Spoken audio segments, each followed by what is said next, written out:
Halo semuanya, anak-anak ibu yang ganteng-ganteng. Hari ini kita belajar tentang demokrasi terpimpin, tapi bukan kebijakan dalam negeri.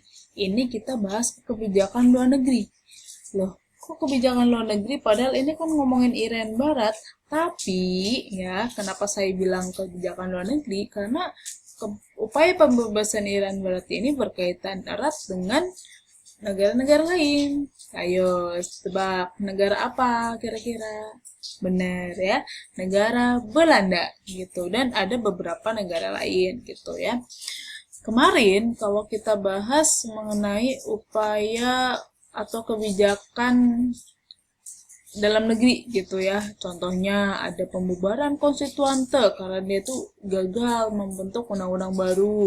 Terus membubarkan DPR hasil pemilu dan menggantinya dengan DPR GR. Terus orang-orangnya pun adalah orang-orang yang dipilih oleh presiden, bukan melalui pemilu. Ingat ya, waktu itu ibu udah jelasin, awas aja kalau nggak paham ya. Kemudian ada pembubaran Partai Masyumi dan PSI karena ternyata ya partai tersebut, dua partai ini ikut serta dan mendukung pemberontakan PRRI Permesta dan beberapa kebijakan lain gitu. Kalian bisa baca lagi ya, buka-buka lagi ya catatannya kemarin. Kalau yang nyatet pasti tuh rata-rata, kalian nggak nyatet saya tahu gitu ya. Nah, sekarang kita bahas ke kebijakan luar negerinya gitu ya. Salah satunya adalah upaya pembebasan Irian Barat karena berkaitan erat dengan negara-negara lain ya gitu. Dan nantinya setelah ini kita bahas ke konfrontasi dengan Malaysia gitu. Tapi nanti mungkin ya kita bahas itu. Sekarang kita fokus ke upaya pembebasan Irian Barat. Kita mulai ya. Nah, membahas tentang upaya pembebasan, kita harus tahu dulu kata konsepnya. Jadi biar kita lebih gampang ngerti ya. Yang pertama adalah latar belakangnya, terus jalannya perebutan, dan ada tuh perjanjian New York. Dan terakhir adalah upaya dari akhir pembebasannya. Latar belakangnya, itu yang pertama itu dikatakan di sini, menurut keputusan KMB 1949, masalah Irian Barat itu akan ditunda penyelesaiannya 1 tahun setelahnya, gitu. Maksudnya apa sih?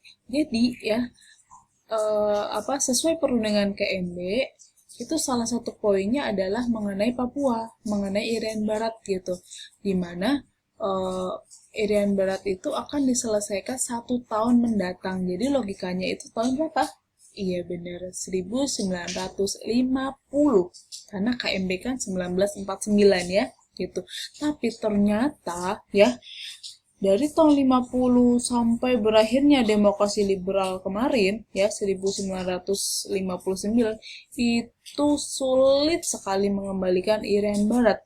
Ternyata apa yo? Karena Belanda itu udah tahu potensi Papua itu kaya dengan bahan tambang, emas dan lain-lain gitu ya. Sumber daya alam gitu ya. Oleh karena itu ya dia tuh sayang gitu untuk diberikan secara cuma-cuma kepada Indonesia. Oleh karena itu ya Belanda enggan membahas mengenai pembebasan Papua lagi gitu ya. Malah ya Belanda membuat atau berencana ingin membuat sebuah negara baru, yaitu negara Papua. Oleh karena itu pihak pemerintah Indonesia itu sangat geram gitu ya. Nah, cara-caranya ya yaitu dengan melancarkan berbagai upaya gitu ya. Salah satunya adalah upaya diplomasi gitu ya. Upaya diplomasi gagal gitu ya.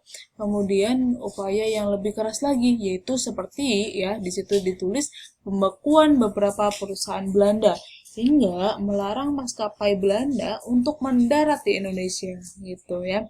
Kemudian hingga akhirnya di tanggal 19 Desember 1961 Presiden Soekarno mengumumkan Trikora atau singkatannya atau kepanjangannya dari atau 3 Komando Rakyat.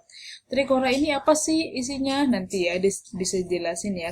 Selain membuat Trikora ya, realisasi nyatanya yaitu dengan membentuk operasi yang dinamakan Operasi Komando Mandala gitu ya pada 11 Januari 1962. Ih, ada kayak lagunya nih, 11 Januari nenek gitu ya.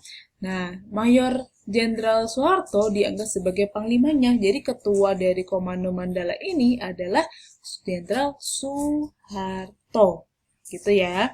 Nah, tugas dari komando ini adalah untuk merencanakan, mempersiapkan, dan menyelenggarakan operasi militer guna menggabungkan Irian Barat ke Indonesia. Jadi secara sederhana adalah ini upaya militer ya, upaya peperangan gitu secara nyata, secara fisik gitu ya, untuk mengembalikan Irian Barat dari tangan siapa? Iya, Belanda gitu ya. Nah, selanjutnya ini isi Trikora. Ya, ada 3 ya. Di situ isi Trikora yang pertama adalah gagalkan pembentukan boneka atau negara boneka Papua buatan Belanda. Karena tadi kan saya katakan Belanda itu udah merencanakan akan dibentuk negara Papua gitu ya. Istilahnya kayak negara Papua itu kan negara boneka, makanya dikatakan negara boneka.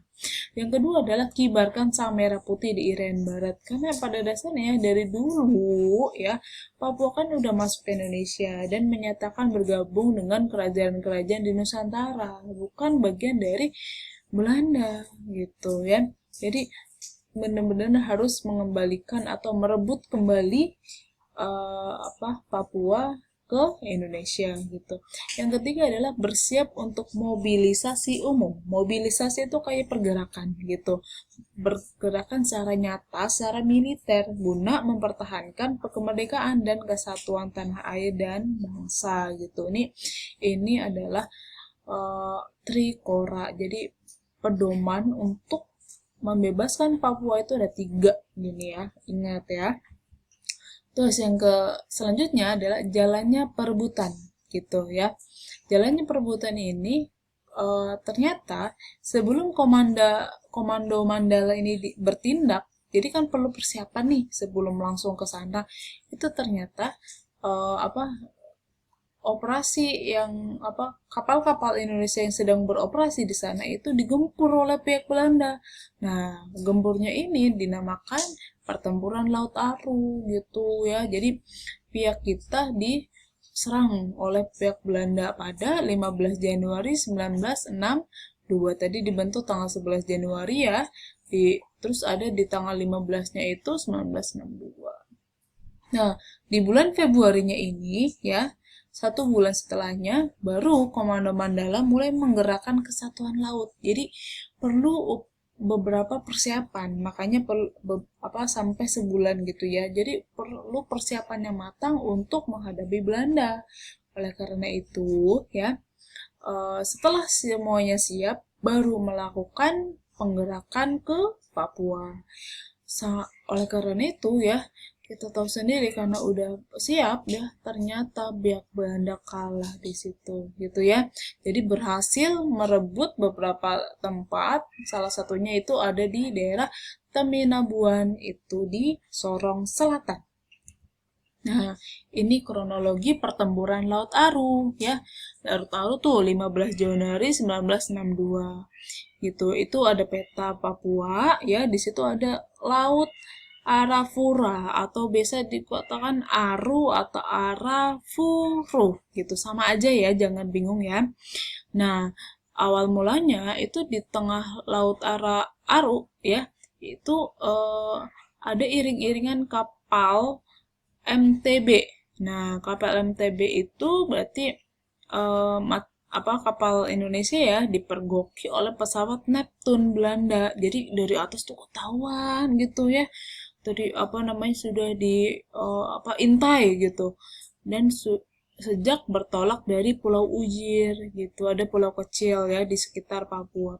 Yang kedua, KRI kapal Republik Indonesia namanya Macan Tutul digempur kemudian ya 2 pesawat tempur. Jadi yang tadi pesawatnya mengintai, kemudian mengempur gitu, mau melakukan tindakan gitu ya.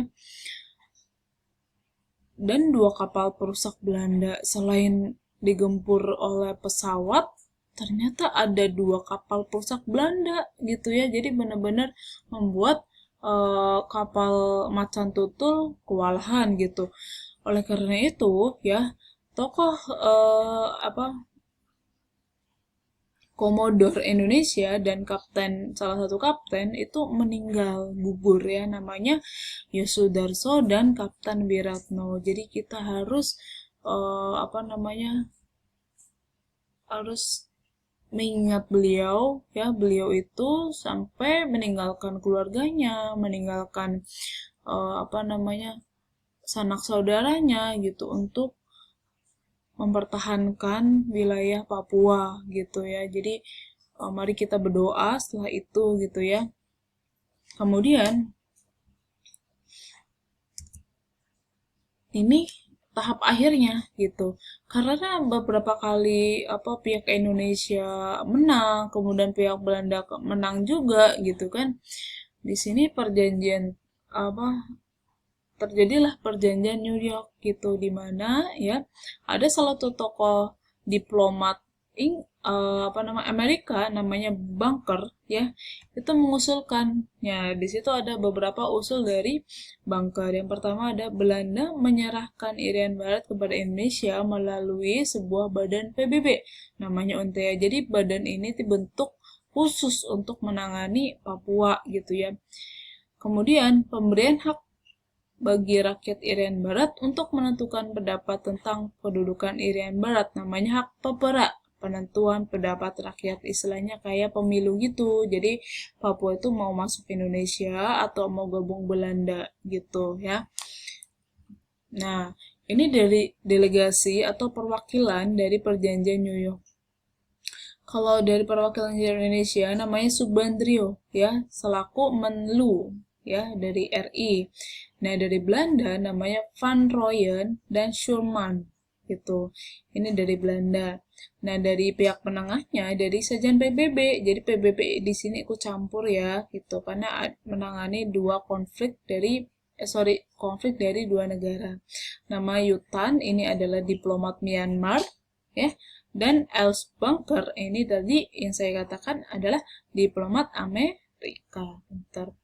Nah, isi dari perjanjian New York sendiri ya, yang pertama adalah mulai 1 Oktober 1962 Belanda menyerahkan Irian Barat, itu harus ya. Itu harus 1 Oktober 1962 Belanda harus menyerahkan Irian Barat kepada UNTEA. UNTEA tadi apa? Badan apa? Iya, ya, dari perwakilan PBB, ya. Kemudian yang kedua adalah tentara Belanda meninggalkan Irian Barat secara bertahap, gitu, harus pergi ya. Yang ketiga, mulai 31 Desember 1962, bendera Indonesia boleh berkibar di samping bendera PBB. Jadi kan sejak 1 Oktober 62 itu kan udah ada PBB di situ kan. Ya pasti kan ada bendera PBB. Nah, tapi belum ada bendera Indonesia. Baru boleh ada itu tanggal 31 Desember gitu, ya. Kemudian 1 Mei 1963 UNTEA ini ya atas nama PBB akan menyerahkan Irian Barat ke tangan Indonesia gitu. Jadi Indonesia secara resmi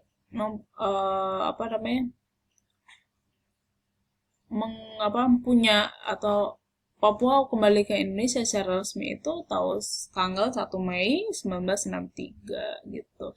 Nah, ini ada 5 soal unyu. Unyu lagi. Yang nomor 1 adalah apa tujuan Amerika ikut campur dalam sengketa perebutan Irian Barat? Tipe maaf ya, itu Irian ya. Jadi kenapa sih Amerika, si Alice Bunker itu ikut campur gitu ya. Kemudian yang kedua, jelaskan isi Trikora. Trikora tadi apa? Gampang kan? Terus yang ketiga adalah mengapa Letkol Yosudarso sudah melaksanakan pertempuran padahal belum dibentuk operasi komando. Jadi tadi kan